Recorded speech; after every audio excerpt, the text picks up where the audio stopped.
The What to Read Next podcast helps you build a TBR of future favorite books. In each episode, Lauren and Maine interviews authors and book influencers to recommend books they loved for you to pick up today.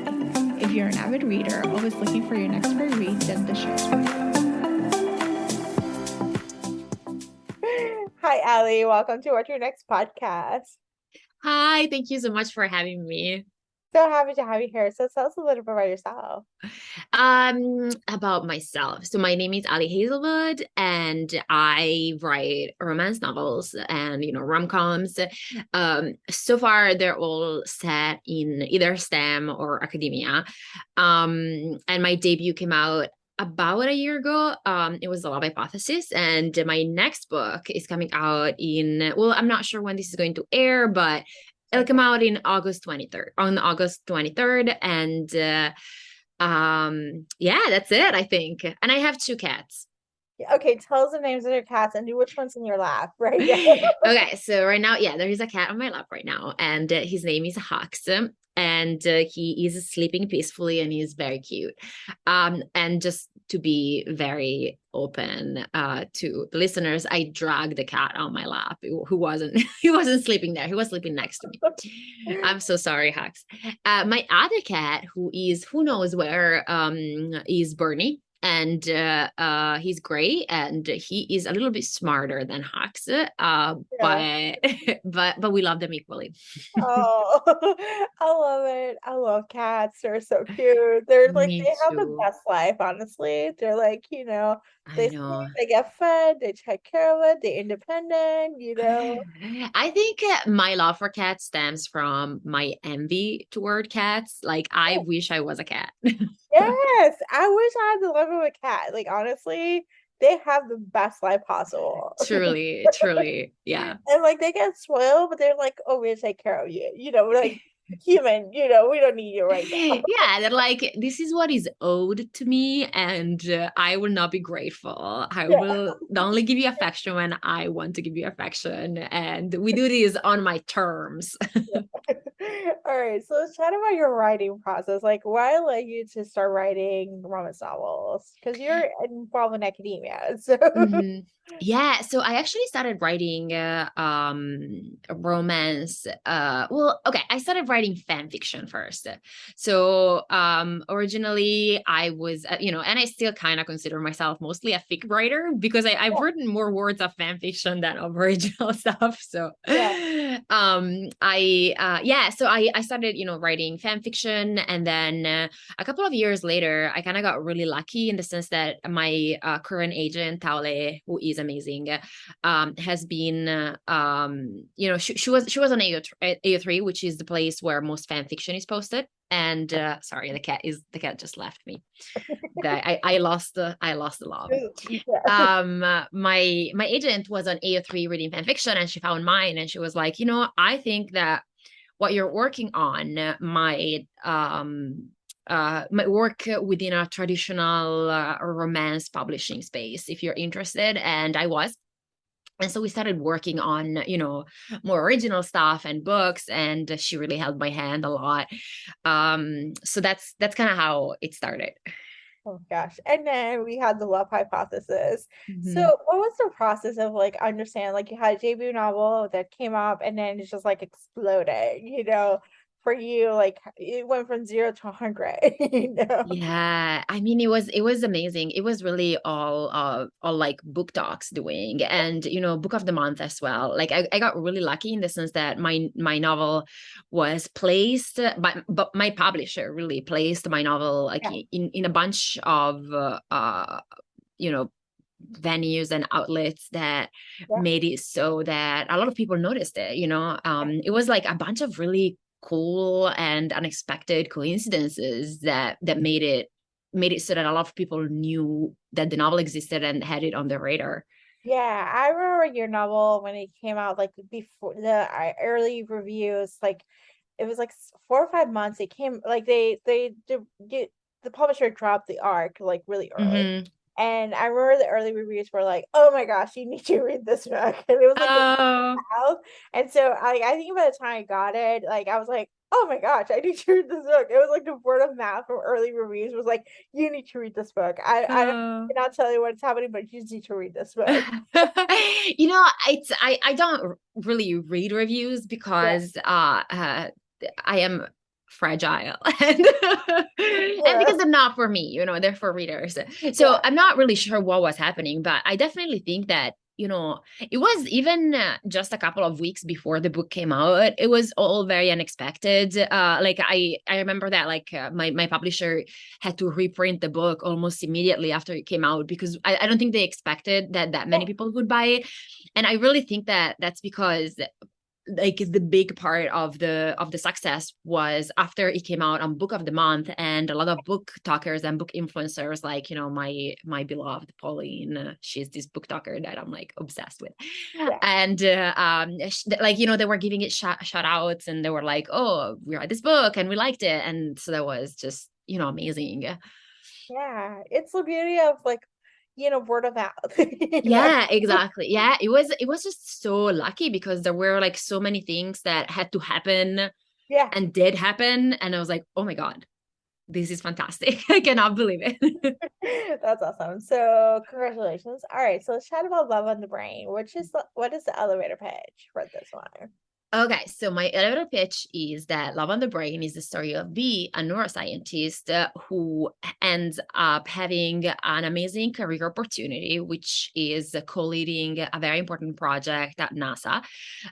But she ends up having to co-lead with an engineer, and this engineer, Levi, is actually her grad school nemesis. And so they end up, having to collaborate, even though they have a little bit of a past. And yeah, who knows what's going to happen? Will they fall in love? What's gonna happen? I don't know. It's Who Novella. knows? I love the fact they're like arch nemesis. You're like, oh my gosh, I hate you in grad school. Because grad school you have strong feelings with the people you Oh want to yeah. go with. Like it's like strong feelings. Like Oh you're in the yeah. top cohort. You're like, oh, I hate you, and you like. It's just so stressful, grad school, that you have to kind of like blow out steam by having an arch nemesis. Like it's just what you do. Yes. Oh, yes. I did have an arch nemesis in grad school, but it wasn't a hot guy, unfortunately. Yeah, yeah. I mean, I feel like most of my arch nemesis were like professors, Yeah. like people that like more than my fellow students, so they were kind of like off limits. But yeah, Yeah. it's didn't work out. Oh, I love this. And I love your novella. So can you tell us a little bit of pitch about the three novellas that you released this year? Yeah, so the novellas were well, were still are, they're still available. Yeah. They're all out as a single novellas right now, but they are also going to be published in paperback as an anthology in January 2023. So Oh yeah. in 6 months. Yeah. And they are three interconnected short stories about three friends who are women in STEM. They're all engineers, and they all, got their doctorate from the same place. And then they sort of like traveled and moved to different places in the United States, and they do slightly different jobs, and they all end up having these passionate love stories with their, arch nemesis that they meet on their workplaces. So that's kind of fun. And yeah, they can be read as standalones, or you can read all of them if are interested in the other characters. But that's it. And they can be read standalones, and even I read them out of order, and you're fine. Mhm. Like Yeah, there you isn't might get a little really. spoil, like, oh, this couple, but it's like you're fine reading Yeah, in order. exactly. Like that they end up together, Yeah. but I probably already knew that. So Yeah. So like, uh, so they're yeah, enjoyable. And they're yeah. enjoyable both as an audio or Hmm. as like a book. Because both experiences are great. Because I've done both. Oh, okay. Oh, I'm glad. I actually don't really listen to audiobooks very much. But like, so I kind of had to like trust Yeah. audiobook Yeah. listeners that they were like, everyone was like, oh, they're good, and I was like, oh, I'm Sure. good because I cannot judge. They're good. They're perfect for reading to one sitting. Like if you Hmm. have like a go for a walk or you have a short commute, Yeah. you can read them because most people just read them up to 2 times speed or 1.5 or 2 times. Mm, So it goes by fairly quickly, and it's also yeah. like a day of chores. Like you can read Yeah. it in a day, you know. I always hoping that people would read them on their commute just Yeah. because I like the idea of like, like going to work and then coming back and be like, oh, I've listened to this contained short story and people are in love. I like that. Yeah, so awesome. All right, so let's chat some book recommendations. Do you have any books to recommend to our listeners to pick up? Oh my God, so many. Okay, so a book that just came out is The Hookup Plan by Farah Roshan. And so it really just came out this August and I loved it. It has one of my favorite tropes ever, which is enemies with benefits. Yes. So in this book, the two main characters were like rivals in high school, and then they kind of lost touch for a while, and they meet again at the high school reunion, and they're kind of horny, and they kind of still hate each other, but they also take up this physical sexual relationship, but also at the same time they end up having to work together. She, like London, the main character, is a physician, which I love. She's truly like so badass. I love her so much. And yeah, it just it's really hot and just really like titillating. I really like I love it when they hate each other. I just love it, but they are attracted to each other. Yes, I'm bumping this one up in my TBR. Like It's so good. It's so good. And also another book, which is, a very different book, but it has a little bit of a similar premise. Also, we hate each other, but we also have sex because it's just like the attraction. We cannot fight it. Is Do You Take This Man by Denise Williams? I think it's coming out in like yes, it comes in September. September. Yeah, so very soon. And again, it has a very similar thing, but this time it's not like high school rivals, but it's the heroine is she's a wedding officiant. I don't even know if that's like I think so. And I think yeah. he had a divorce lawyer or something like that. Yeah, and exactly, and a divorce lawyer at the same time. It's like so amazing, and he's like an event organizer. So they have to work together. There is this amazing attraction, but also they don't want it. Like, so good. I love this trope. Highly recommend both these books. Okay, my favorite book that I have read, I'm obsessed with this book and I feel bad because it won't come out until November. So I would like to say I'm sorry, but I just kind of want everyone to put this book on their TBR. Is Pride and Protest by Nikki Payne. It's a Pride and Prejudice retelling, and it's just like it might be my favorite Pride and Prejudice retelling, and I'm obsessed with Pride and Prejudice. So like I'm literally just like always there collecting Pride and Prejudice retellings, but it's truly a masterpiece. Like, she is such a good writer. She's funny. The sexual tension in this book is just like off the charts. I hope everyone puts it on their TBR because it's delicious, and I think you can pre-order it if you want. Other books, I recently finished Angelica Frankenstein Makes Her Match. Yeah, What a good book. Okay, I say it as the utmost praise. What a weird book. Like, it's just so different and bonkers and like unlike anything I've ever read. He is a zombie and I'm like, oh my God, I ship them so much. I just want them to have sex. Like, it's so unique. I recommend it so hard. I just finished On the Hustle also by Adriana Herrera. That is actually, I'm a huge K-drama fan, and it has a very similar premise to one of my favorite K-drama ever, What's Wrong with Secretary Kim. So the main character is a PA for this like, rich real estate millionaire who is also a former Olympic swimmer. If you're hearing someone meowing, it's just my cat who wants food, but he has been fed already. So I'm not starving my cat. Again, human. Exactly.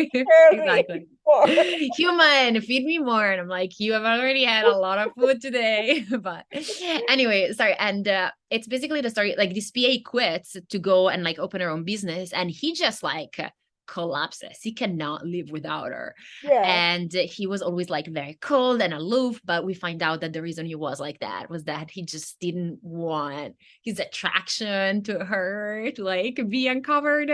This book is so good. It's so juicy. Okay, sorry. I highly recommend. And I also think it's coming out really, really soon. Maybe next month. And then what else? Is it am I recommending too many books? Should I go You're with more good. You're books? good. Okay. You're telling me what I need to read this weekend. You're like, bump this, bump this, bump this. I've been so lucky because I've been reading so many really, really good books. Oh. Again, another one that's coming out in a couple of months is Two Wrongs Make a Right by Chloe Lees. I think I'm pronouncing her name right. If I'm not, I'm so sorry. But it's do you know how to pronounce it? Chloe Lisa. Lisa. Yep. Okay. Oh, I was really off with that. I'm friends with her, so that's how I know. Okay. Okay, so that book, it just, first of all, like she writes really relatable characters. Like I felt so seen by Bia, like the main character, and I also felt seen by the male character. Like I feel like both of them had like all these traits that I could really identify with. It's a very steamy and hot book. It's a Shakespeare retelling, but I'm gonna be super real with you. I don't know very much about Much Ado About Nothing. Yeah. So I read it as like as a book. Yeah. I read it without knowing anything, and I just loved it a lot.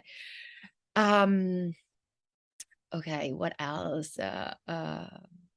I think I can't think of anything else right now, but I'm sure that I think you just hobble over our tea. Okay. I am glad. Yeah. My job here is done. Your job here is done. You basically told me like, here's all the books that you have in your queue that you need to pick up and read them immediately. I'm so glad. I enjoyed all of these books so much. They've given me so much happiness and joy, and I wish this happiness and joy to everyone. Yeah. I love this, Ali. So tell us where we can find you online. Okay, so the only place where I actually am online, like where I see things, is Instagram, at Ali Hazelwood. I also have, a Twitter that I really don't use, which is Ever So Ali. I use it for like just bear updates, and then a Facebook page that I don't even know how to log into. So let's just say that it's there, and that's it, I think. I have a TikTok where I post usually cat videos. Like that's the extent of it. So if you want to meet my cats, you can find me at Ali Hazelwood on TikTok. And then I have a website that I am fully planning to update at some point. And that's alihazelwood.com. And I will update it. Please have faith in me. I have faith in you. So thank you, Ali, for being on the show. Thank you so much for having me. This was so much fun. If you enjoyed this podcast, feel free to share with friends, subscribe, rate, and review the show. This is the easiest way to support the podcast. For a list of books mentioned and other romance recommendations, please visit watchrenextblog.com. Did you know you can purchase audiobooks directly from your favorite local bookstore? With LibraFem, you can pick up more than 250,000 audiobooks, including bestsellers and recommendations from real booksellers. You'll get the same audiobooks at the same price as the largest audiobook company, you know the name, but you'll be part of a different story, one that supports the local community. If you're new to audiobooks, they're the perfect way to squeeze more reading into your busy life. Listen with the free LibraFem app while you do your chores, walk the dog, relax at home. If you already love audiobooks and don't know what to listen next, check out recommendations from people who know the best booksellers. The Watch Read Next podcast has a special offer for our listeners. Get two audiobooks on LibraFem for the price of one with your first month membership. Use code WatchReadNext. The offer is valid only for new members in Canada and the US. Thank you so much for listening and have a great day.